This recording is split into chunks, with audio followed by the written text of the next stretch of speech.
Hey, what's up guys, Matt here. Today I'm going to be reviewing the American Airlines 787-9 Dreamliner by Gemini jets in a 1 to 200 scale. Please check the description in case you missed anything throughout this video. All of my social media links will be down there. I pre-ordered this from easytoys.com, their link will also be down in the description. This is my 25th 787 model and it's my 4th American Airlines model. Some information about American Airlines. Their operations base is out of Centerport in Fort Worth, Texas, USA. Main hubs are Charlotte Douglas International Airport, Chicago O'Hare International Airport, Dallas Fort Worth International Airport, Los Angeles International Airport, Miami International Airport, New York JFK International Airport, New York LaGuardia Airport, Philadelphia International Airport, Phoenix Sky Harbor International Airport, and Ronald Reagan Washington National Airport. They were founded in 1930 as American Airways after a merger of more than 80 small airlines. They commenced operations on the 25th of June 1936 as American Airlines, and their fleet as of the 1st of December 2017 consists of 944 aircraft, 33 of which are 787s, 20 are 787-8s, and 13 are 787-9s, with 9 unfilled 787-9 orders. They serve 350 destinations worldwide, and their current 787-9 routes are from Dallas-Fort Worth to Madrid-Barajas, Paris-Charles de Gaulle and Seoul-Incheon, Los Angeles to Auckland, Sao Paulo-Guarulhos and Sydney-Kingsford-Smith, and from Chicago to Paris-Charles de Gaulle.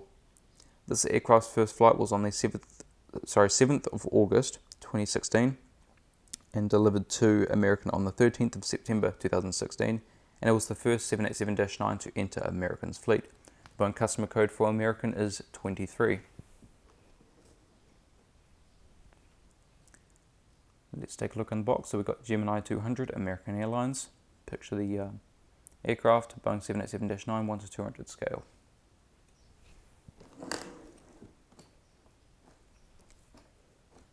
On the back of the box are just the standard features of the model. American Airlines and Boeing licenses, and also the Facebook page and the website where you can find Gemini jets. On the top of the box, the right hand side, the bottom, and the left. And as with all Gemini 787 model boxes,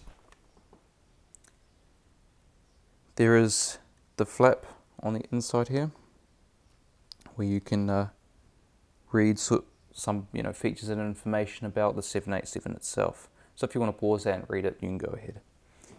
And at the same time, you get a look at the model without opening the box. But let's go ahead and open the box.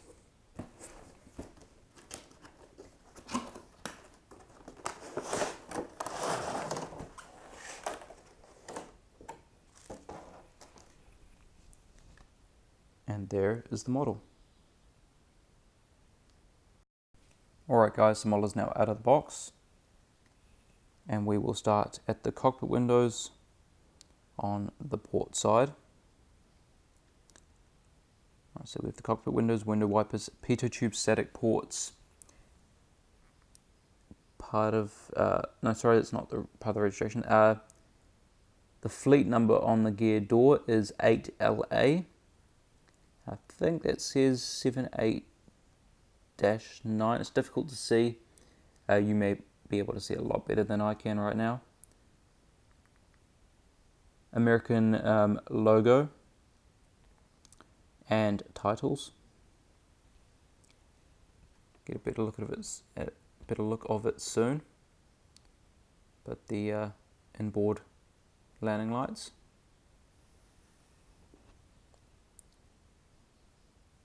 The General Electric GEnx-1B engine, and of course the famous chevrons, I should say, that help reduce the noise and help with the airflow, mixing the cooler bypass air with the hotter combustion air a lot more efficiently, and it overall increases the efficiency of the aircraft. Fan blades, inside the engine is all very detailed as always. They spin. There's the engine strake. There's that landing light.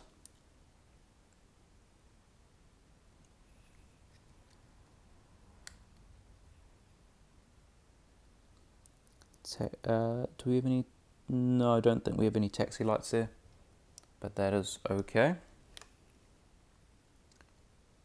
And now the number 2 engine.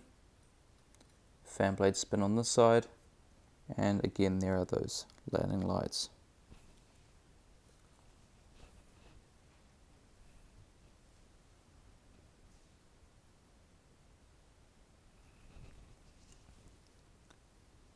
Right, now continuing to the wingtip, we have the red navigation light, and it's not really that visible, but there should be a strobe light right at the end of the wing. Move on to the registration number, N820AL, or November 820 Alpha Lima. And again, that fleet number 8LA, American flag, because American Airlines is a flag carrier of the United States. And then the more stylized American flag on the tail.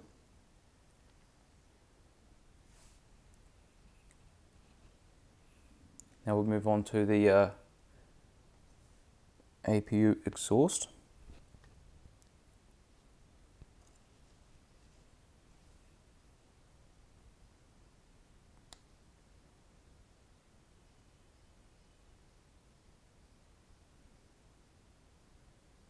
Exhaust looks very, very detailed. And then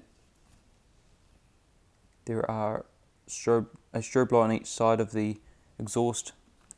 They are the red strobe lights that for navigation, so the pilots can see.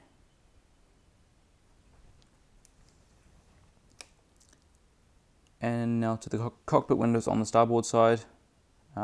Pitot tube static ports, fleet number on the nose gear door, front cargo container door, American titles and logo, the GENX engine,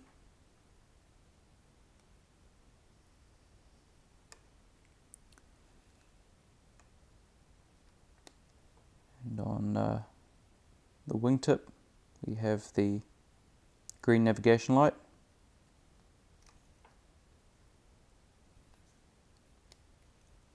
Back onto the fuselage, the rear cargo container door, registration number, American flag, fleet number, and the stylized American flag on the tail. Right, let's take a look underneath the aircraft now.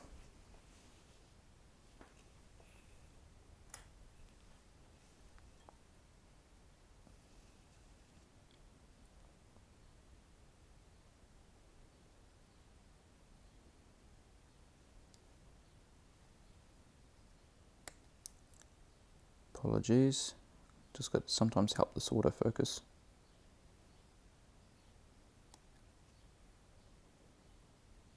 It's not good with very close-up objects, so that's why it's having a bit of trouble. Nose gear and the gear door, NACA ducts, beacon light, hold for the stand, main gears, gear doors, Gemini Jets logo. Underneath the wing, flaps, slats, ailerons.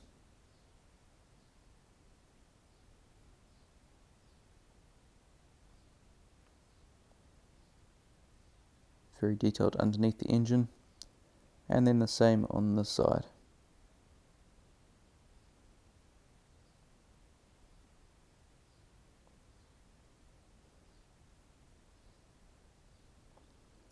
Continuing down, we have an antenna, and then there's no markings for the APU housing, but it's usually right there. Now on the top of this model, cockpit windows, window wipers. Also there's an emergency escape hatch for the pilots. The anti-collision beacon, antenna, the Wi-Fi box. On top of the wing there's the no step markings, and also the flap slats, ailerons and spoilers. Top of the wing just seems a little dirty, I'll have to clean that bit later. Also the engines from on top.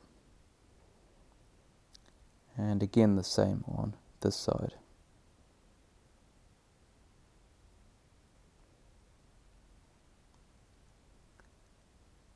The SATCOM, couple of antennas, and then the horizontal stabilizers. There's a grey dot on each one. They are the logo lights that light up the tail at night time.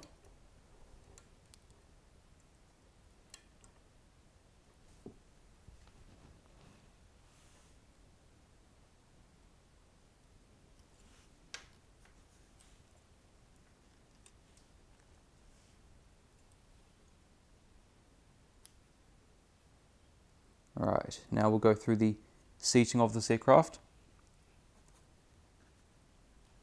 Oh, and by the way, I didn't see any.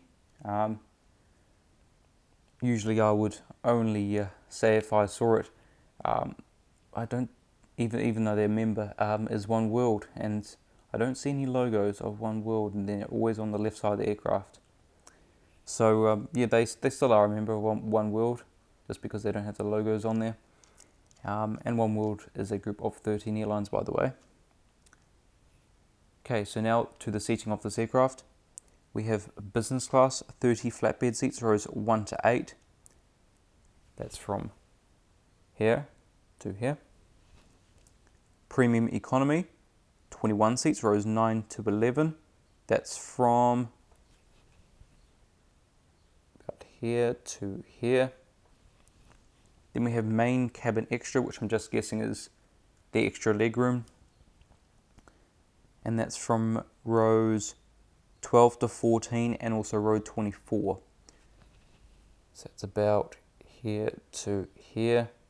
And then row 24 is the front row after this door here.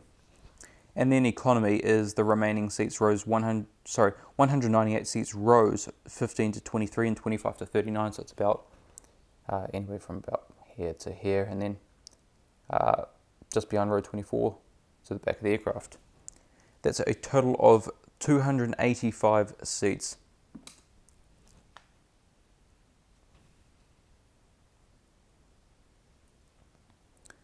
Okay, so now on to the features of this model. There should be rolling landing gear, however only the two nose wheels roll freely. The rest will require a bit of force. Main landing gear does tilt. Nose gear swivels.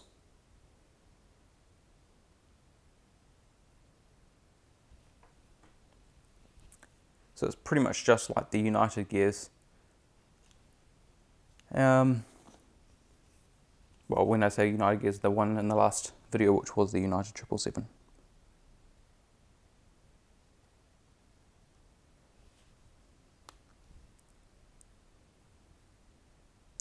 Okay, so there we have the wooden base for the stand. On the back, Gemini Jets logo. The blue film, which protects the metal on the back. And then the padding on top of the stand, so you don't scratch the model underneath. I'm just going to remove that blue film, and I've taken some of the padding with me. I'm not going to worry, it's going to take too long, and I'm just going to be extra careful, so that's all. I think that was kind of splitting anyway, that padding. Anyway, let's put the model on the stand. It's actually not even sitting on the padding anyway. It's sort of only gone a certain way down before it's stopped, so it's not going to matter too much.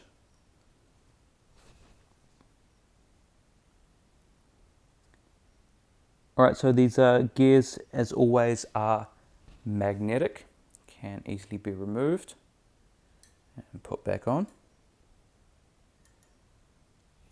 And then when you want it in the in-flight position, there are gear doors here to use.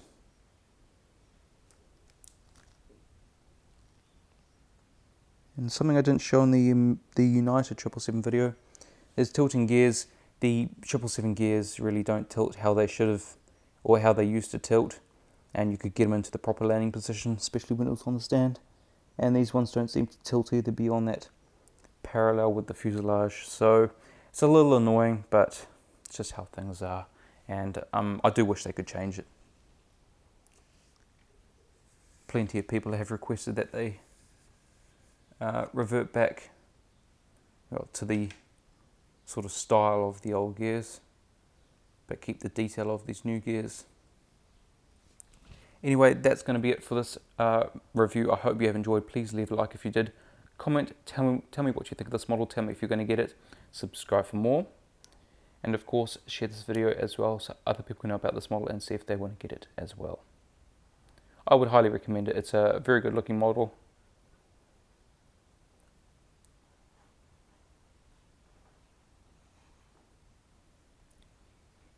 I don't know if you can hear, but the screws are trying to scrape into the mat and I'm trying to keep them off.